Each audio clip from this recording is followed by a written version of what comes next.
Assalamualaikum warahmatullahi wabarakatuh. Selamat pagi anak-anak, ketemu lagi dengan Pak Guru. Kali ini kita akan belajar tema 6 subtema 2 muatan pelajaran bahasa Indonesia dan PPKN. Anak-anak silakan disimak video penjelasannya ya. Tujuan pembelajaran hari ini adalah siswa diharapkan dapat mengidentifikasi informasi tentang perubahan energi. Yang kedua, siswa diharapkan dapat mengidentifikasi hak dan kewajiban menggunakan energi dengan bijak. Kita memanfaatkan berbagai bentuk energi dalam kehidupan sehari-hari. Energi tidak dapat diciptakan ataupun dimusnahkan, tetapi hanya dapat diubah bentuknya saja. Jadi, energi dapat kita ubah dari bentuk yang satu ke bentuk yang lainnya. Bagaimana perubahan energi terjadi? Lalu, bagaimana pemanfaatannya bagi kehidupan manusia? Untuk mengetahuinya, silakan disimak penjelasan dari Pak Guru ya. Perubahan energi dapat terjadi di dalam tubuh kita. Makanan adalah sumber energi bagi tubuh kita. Makanan yang masuk ke dalam tubuh akan diolah oleh organ pencernaan menjadi sari-sari makanan. Sari-sari makanan diubah menjadi energi. Karena energi inilah seluruh bagian tubuh dapat bekerja dan kita dapat mengeluarkan energi gerak. Kita dapat melakukan berbagai kegiatan sehari-hari berkat energi dari makanan. Jadi, perubahan energi yang terjadi adalah karena makanan mengandung energi kimia, maka perubahannya adalah energi kimia menjadi energi gerak. Perubahan energi juga banyak terjadi di lingkungan di sekitar kita, seperti pada kompor yang digunakan ibu untuk memasak sehari-hari. Kompor dapat menyala karena memiliki bahan bakar. Kompor minyak berbahan bakar minyak tanah. Pada kompor minyak, minyak tanah diserap oleh sumbu kompor. Sumbu kompor diselut api hingga menyala. Saat itulah terjadi perubahan energi, yaitu energi kimia menjadi energi panas. Contoh lainnya adalah pada kompor gas. Kompor gas dapat menyala karena memiliki bahan bakar. Pada kompor gas, saat menyala terjadi perubahan energi kimia menjadi energi panas. Karena gas LPG termasuk energi kimia. Dalam kehidupan sehari-hari, kita sering melihat alat-alat yang menggunakan energi listrik. Nah, alat-alat tersebut melakukan perubahan energi, contohnya pada setrika listrik. Perubahan energi listrik yang terjadi adalah dari energi listrik menjadi energi panas. Lalu pada magicom atau rice cooker, ini juga energi listrik merubah menjadi energi panas. Lalu ada microwave, juga terjadi perubahan listrik dari energi listrik menjadi energi panas. Ini contoh alat elektronik yang melakukan atau menggunakan energi listrik menjadi energi panas. Kita juga menemukan kipas angin yang melakukan perubahan dari energi listrik menjadi energi gerak. Kita juga bisa melihat blender yang melakukan perubahan energi listrik atau listrik dari energi listrik menjadi energi gerak. Alat-alat elektronik ini melakukan perubahan energi listrik menjadi energi gerak. Dalam kehidupan sehari-hari kita juga bisa melihat beberapa contoh perubahan energi gerak menjadi energi bunyi, yaitu pada saat kalian melakukan beberapa kegiatan seperti yang ada di layar ya, misalnya menabuh drum, kita melakukan energi gerak dan akan mengeluarkan energi bunyi. Lalu pada saat memukul gong yang digerakkan akan mengeluarkan energi bunyi. Dan pada saat kita memukul kentongan, Kentongan yang dipukul akan mengeluarkan energi bunyi. Perhatikan gambar di layar ya anak-anak. Perubahan energi apa yang terjadi pada gambar di layar? Ya, betul. Perubahan energi kimia menjadi energi gerak. Kenapa energi kimia? Karena motor berbahan bakar bensin. Bisa Pertalite, bisa juga Pertamax. Bensin tersebut adalah energi kimia. Pada saat energi kimia melakukan pembakaran, maka akan diubah menjadi energi gerak dan motor dapat berjalan atau dijalankan ya. Itu perubahan yang terjadi pada kendaraan bermotor.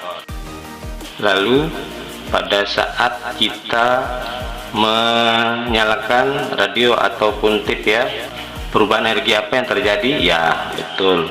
Perubahan energi listrik menjadi energi bunyi.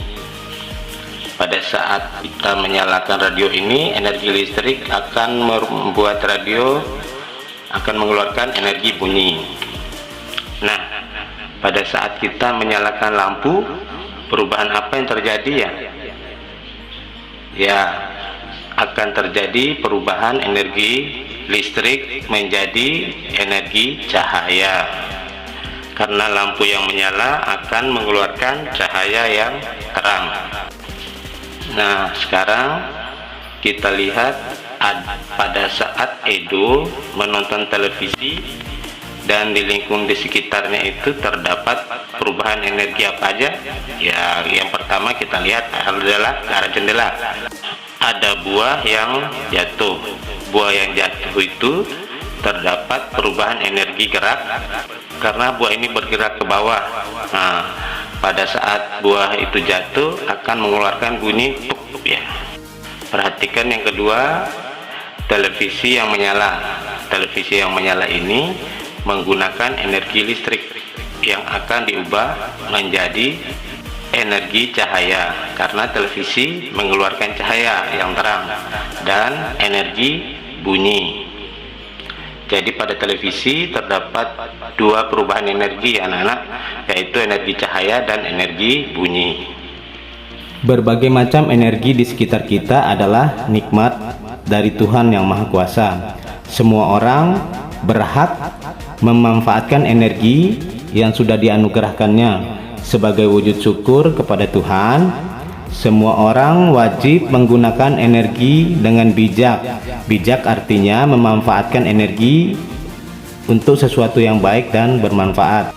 Contoh pemanfaat energi dengan bijak adalah seorang guru mengeluarkan energinya untuk mengajar murid-muridnya agar murid-muridnya menjadi cerdas dan terampil.